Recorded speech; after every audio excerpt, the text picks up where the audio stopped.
Top 10 small but amazing cities that go unnoticed. This is my personal ranking. I've visited, traveled to more than 50 countries. I put this list together based on my own impressions, memories, and the kind of aftertaste these cities left with me even after a long time. And I truly believe that each of them is a must visit. There will be a city of medieval skyscrapers, a city frozen above an abyss, and a charming fairy tale town. Each of them has stayed in my heart. 10th place goes to Shimla, India. This is a small town in the foothills of the Himalayas. The town is located quite high up in the mountains, and it doesn't look like India at all. First of all, because of its climate. It's actually cool there, and in winter there's even snow, which for India is truly a miracle. This is an old colonial resort town from the British era, where British colonizers and aristocrats used to go on vacation. And its atmosphere is, well, strikingly different from the rest of India. And I have very mixed feelings about this town. On the one hand, it's still Indian, because there's that vibrancy, the colors, the little houses stacked on top of each other, all in a distinctly Indian style. But on the other hand, right next to it is all the colonial architecture. There's this formality, this primness, this classic style, and it all mixes together, yet somehow there's no sense of discord. They weave into each other, complementing one another, and that's what creates this surreal feeling about the city. The city has a completely unreal atmosphere. So here, there's both ordinary life, and at the same time, it feels like there's always some kind of celebration going on. Overall, I honestly recommend it. If you are in India, visit this unusual, unique, atmospheric place. 9th place, Obidos, Portugal. A small town that, well, for me, probably expresses the quintessence of the entire country. It has a special charm, so Portuguese. I remember we arrived there early in the morning, and everything was still closed. We walked around the white, tidy little town, bathed in sunlight, the early morning sun, and we were completely alone there. It really felt, I even caught myself thinking, that we were like children who had gotten into a toy town, because it truly looks like a toy. There's a fortress, a castle, city walls, but everything is so small, charming, and doesn't feel real. We found the only cafe that was open at that time. We settled in there, and of course, they treated us to their famous local liquor, which is served in tiny chocolate cups. There are some little churches, walls covered in flowers, and all of it together creates an impression that feels, perhaps, unreal. On one hand, it feels unreal, but on the other, it's very, very, very Portuguese. Well, I guess right now I'm talking more about emotions than about facts. By the way, we've just recently developed an amazing custom itinerary for Portugal, where we've gathered all the very best the country has to offer. Everything is scheduled by the hour, by the day. You'll know exactly where to go each day and what to do, so you can see as much as possible and enjoy this country to the fullest. Restaurants to visit, places to go, when to make reservations, travel routes, where to park, so on. It's a huge amount of information. There are almost 200 pages, and it's available on our website for a very reasonable price. With this itinerary, you don't have to think about anything at all or prepare in advance. Just download it, use it, and you're guaranteed to have an interesting trip. And the information in these guides is updated every 3 months, so you'll always have the most current and up-to-date data. 8th place goes to Ronda, Spain. This is the very city that stands frozen on the edge of a cliff. Its location is truly fascinating. I remember the first time I went there. I was on a big tourist bus, and the road to the city is a narrow mountain serpentine. So I'm sitting by the window, looking out, and at every turn the bus is hanging right over the edge of the cliff.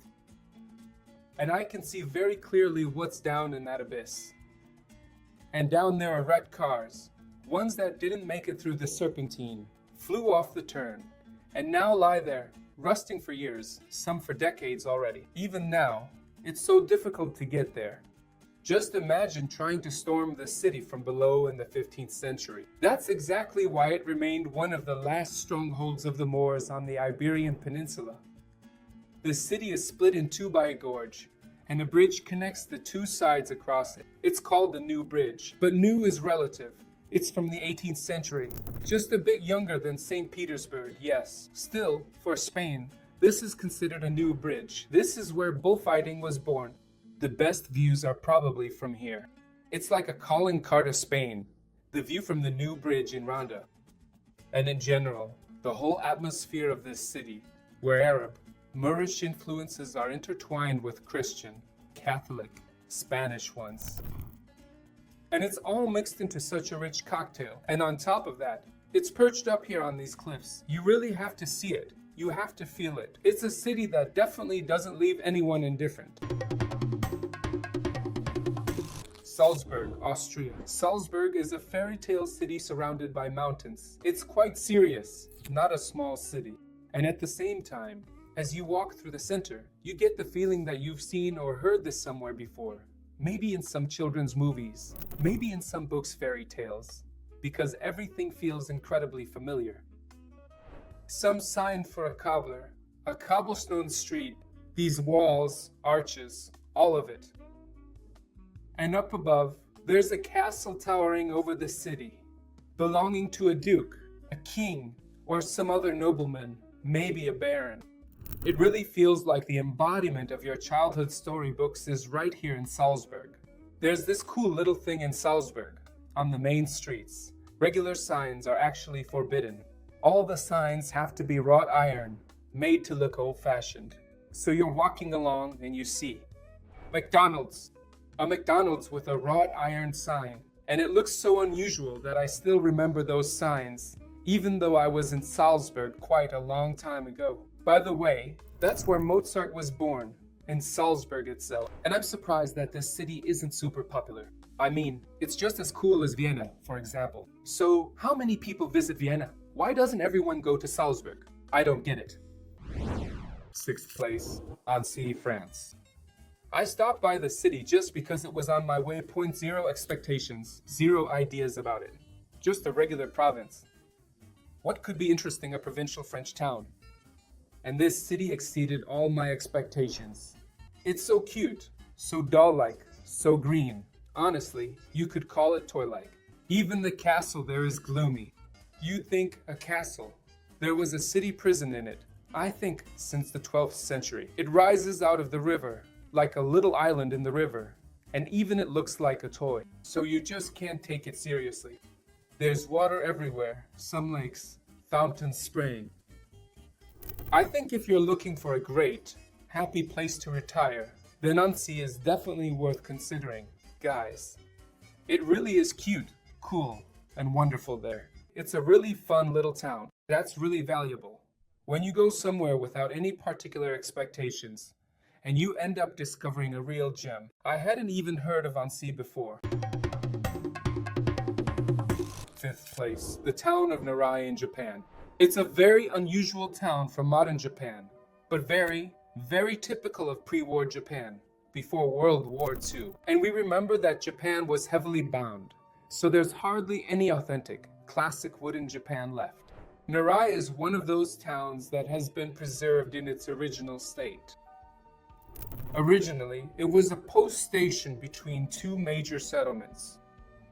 Those are Edo, which is now called Tokyo, and Kyoto. It stood on this route and prospered quite well because people would pass by, stop here. And to this day, the town is stretched out along a single road. So, in fact, the entire town is just one street. And as you walk along this street, you look around, you breathe in, you inhale the spirit of old wooden Japan, and you start to understand something completely different about this country.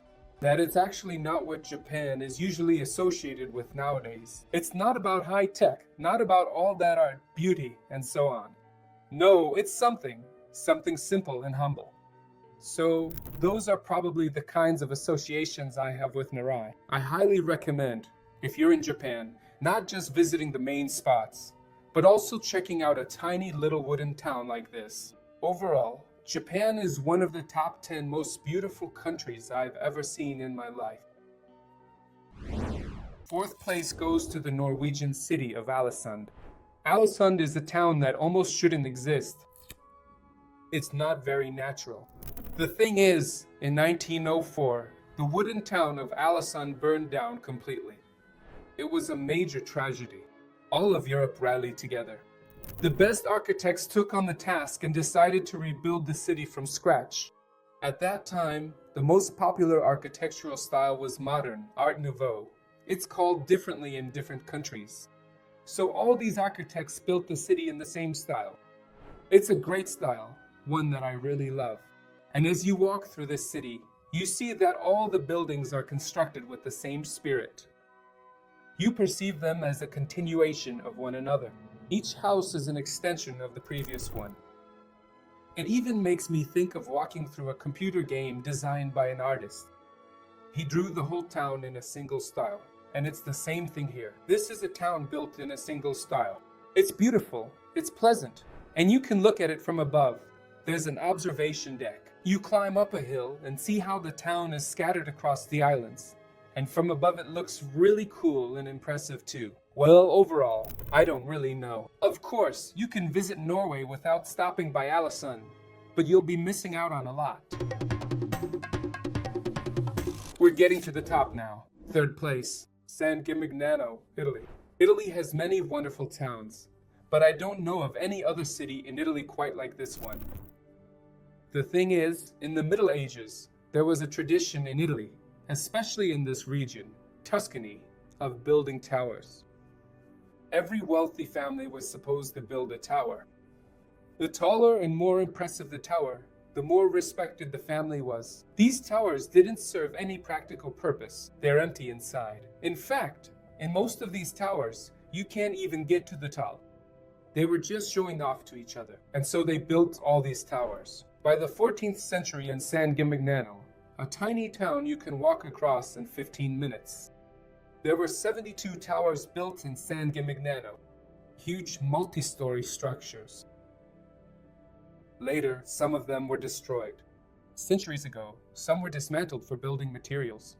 Today, 15 towers stand in the city. Even with these 15, it looks like a medieval Manhattan.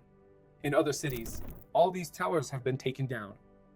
But San Gimignano became frozen in its 14th century state, because in the 14th century, the plague struck. The entire city was wiped out, almost all the residents left, and for centuries it stood empty. Of course, it was gradually resettled later on, but it has been preserved, like a fly in amber, in its post-plague bubble. And now we see it exactly as it was in the 14th century.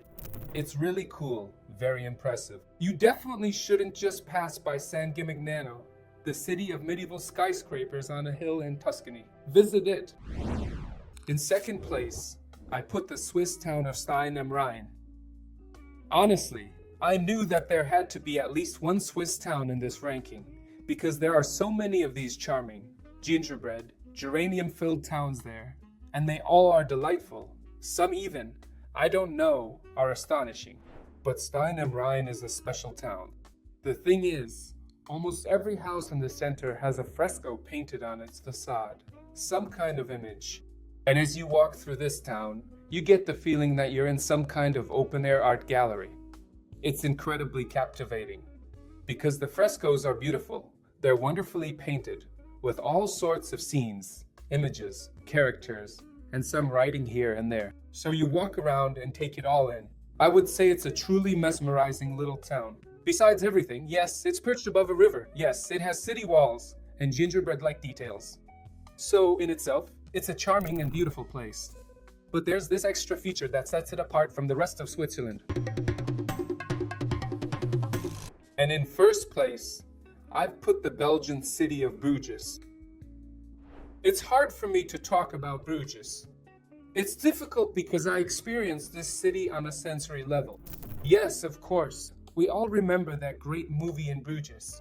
And when you walk around Bruges, you literally recall scenes from that film. And the movie, by the way, does capture a bit of Bruges atmosphere. I was there in autumn, in the middle of autumn, in October. A warm European autumn means lots of yellow leaves, which no one there sweeps into trash bins. They just lie there in piles, right on the streets. You walk ankle deep in these leaves, they smell. It's cool outside. There are canals there, with boats and barges floating. and it's so quiet. You walk along the embankment, and this little boat glides out along the canal. Silence. The leaves rustle. And there's this feeling of a quiet, peaceful place with a slight tinge of sadness. For me, Bruges, I guess, is where all of that is concentrated. And I think this is the kind of city that would be hard for me to return to, because I don't want to ruin the memory, the feeling I have about Bruges. But if you've never been to Bruges, you absolutely have to go there. It really is worth it.